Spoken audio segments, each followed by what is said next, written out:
So how exactly would the US enforce a blockade on top of an Iranian blockade in the Strait of Hormuz? Instead of risking massive aircraft carriers in such narrow waters, the Navy would rely on guided missile destroyers. They'd likely position one in the north, one in the center, and keep a third on standby as backup. But here is the major problem. Iran wouldn't just fight with missiles. They use sea mines. In this scenario, they could drop them all over the strait, with some even drifting into the waters of neighboring Arab countries. So how do you remove these sea mines? The answer is the Littoral Combat Ship. These vessels can launch unmanned surface vehicles to sweep the area. And when surface drones can't reach the deep minefields, the Navy launched the Knifefish. This robotic submarine dives straight into the danger zone to hunt and identify buried mines, detonating them safely using magnetic and acoustic signals. But the danger isn't over. Iran still commands a small swarms of fast mosquito boats capable of threatening massive US warships. To counter this swarm, the US can launch fast-attack Apache helicopters to chase down and neutralize the boats with its 30mm chain gun. What would happen if the United States military was ordered to completely lock down the Strait of Hormuz? The answer is simple but brutal. It wouldn't be a swift, clean victory. It would be the most complex, grueling, and high-risk naval operation since World War II. How does the US establish the front line? The answer lies in Phase 1, the picket line and the quiet hunters. The tip of the spear wouldn't be a massive aircraft carrier. Those are simply too valuable and vulnerable to sit inside a narrow, 21-mile-wide strait. Instead, the US would rely on a wolf pack of 4 to 6 Arleigh Burke-class guided missile destroyers. The destroyers would position themselves in a layered patrol box, one ship watching the northern approach near the Iranian coast, one covering the deep channel in the center, and the third hanging back as a rapid response reserve. Their collective radar coverage creates an invisible dome over the strait. Nothing flies, nothing sails, and nothing launches from shore without being seen within seconds. But what happens beneath the waves? The answer is the Virginia-class attack submarine. Patrolling silently at 400 feet, she carries heavyweight Mark 48 torpedoes capable of snapping surface ships in half. To the IRGC, she is completely invisible. Her job is to handle the nightmare scenario. If Iran's Kilo-class submarines attempt to break the blockade or relay mines in the deep channel, she kills them before they ever surface. But what about the mines? Will they be a problem for the US destroyers? The answer is absolutely yes. This brings us to Phase 2, the robotic minesweepers. Here is where Hollywood imagination fails. A blockade's greatest threat is not always incoming missiles. It's contact mines and influence mines, cheap, patient, and highly lethal devices. Iran has dropped these all over the Strait of Hormuz, and many have even drifted away to neighboring Arab states. So how does the US clear these hidden killers? The answer is the Independence-class Littoral Combat Ship LCS. These ships operate on a completely different philosophy. They are not minesweepers in the traditional sense. They are robotic motherships designed to sit safely outside the minefield while their drones do the work. The process is strictly calculated: detect, localize, classify, identify, and neutralize. This is step 1. The first machine off the Littoral Combat Ship's stern ramp is the Common Unmanned Surface Vehicle. It is a 39-foot unmanned boat that operates on the surface, towing sonar equipment behind it like a long, patient finger tracing the seafloor. Here comes step 2.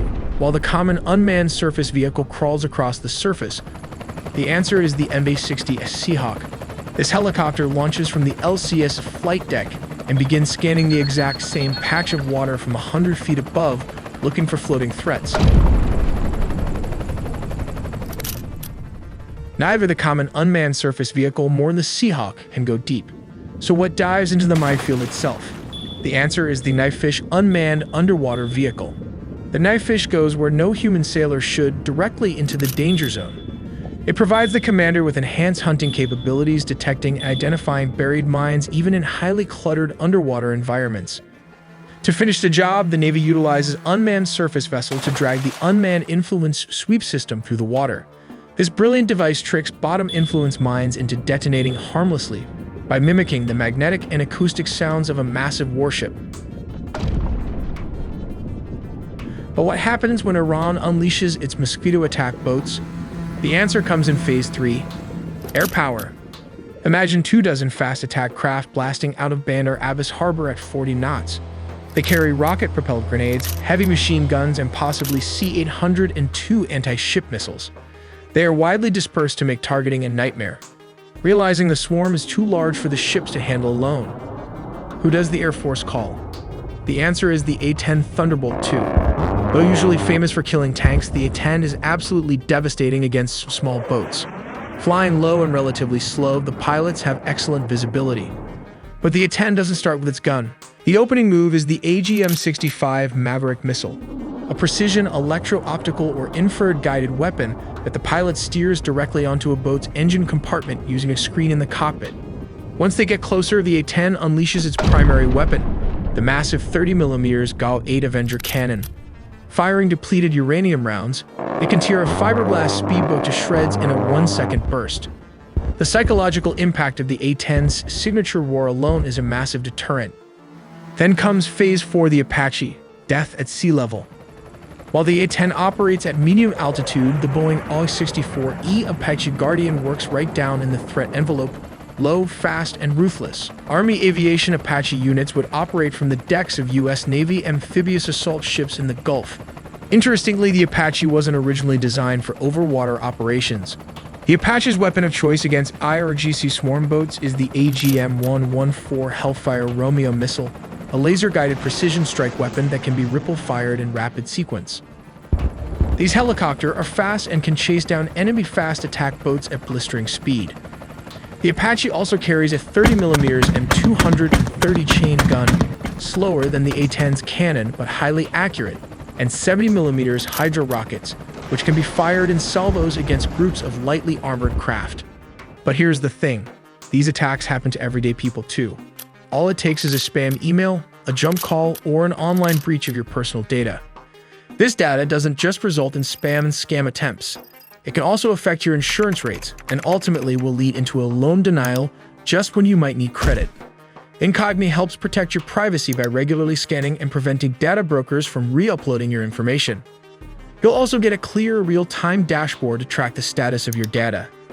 As an add-on with Incogni Unlimited plans, you can gain access to this custom removal tool. That's where Incogni comes in.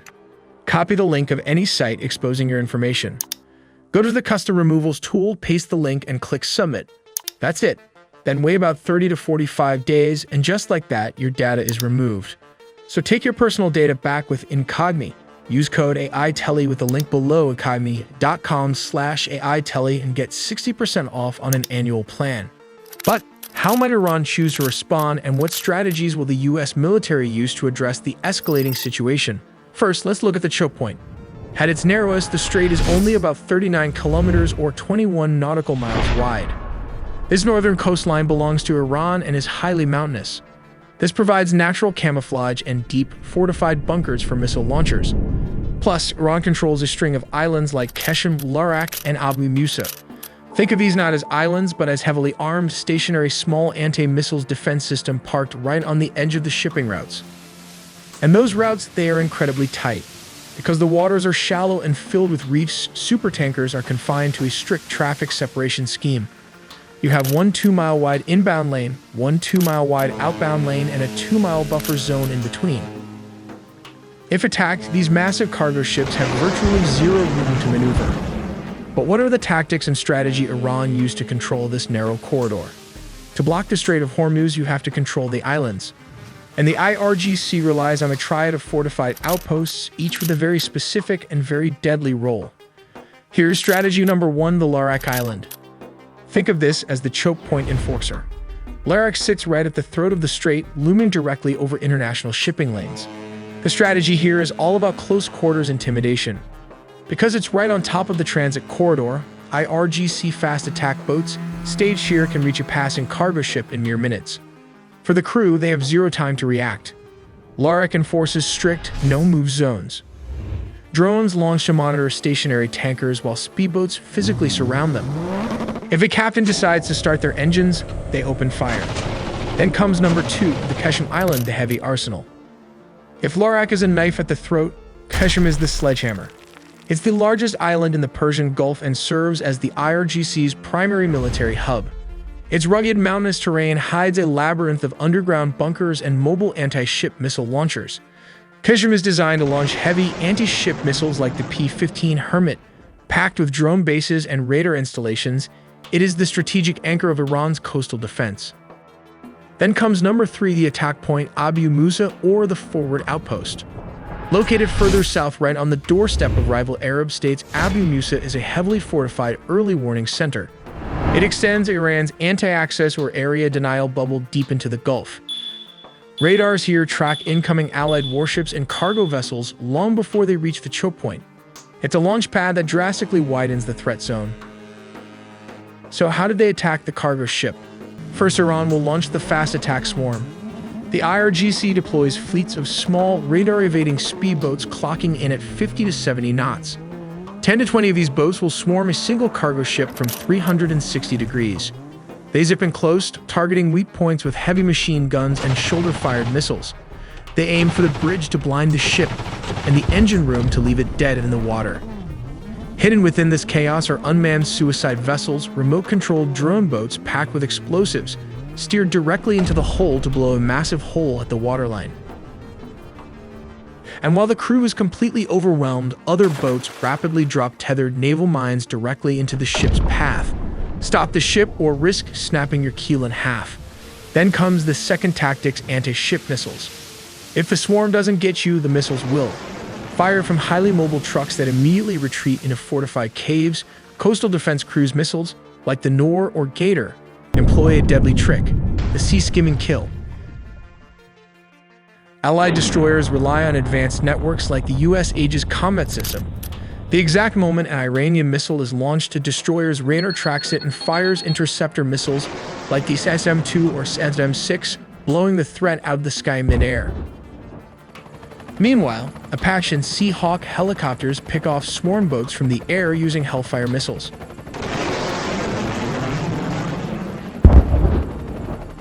But at the end of the day, the ultimate countermeasure isn't defense. It's offense. The US and its allies keep an armada of surveillance drones monitoring the Iranian coastline in real time. If they detect mobile missile launchers rolling out of mountain bunkers or boats loading mines at port, Allied fighter jets and ship-launched Tomahawk missiles are tasked with destroying them before they can fire a single shot. Hidden deep inside underground bunkers, these Iranian P-15 anti-ship cruise missiles posed a massive threat to international shipping in the Strait of Hormuz.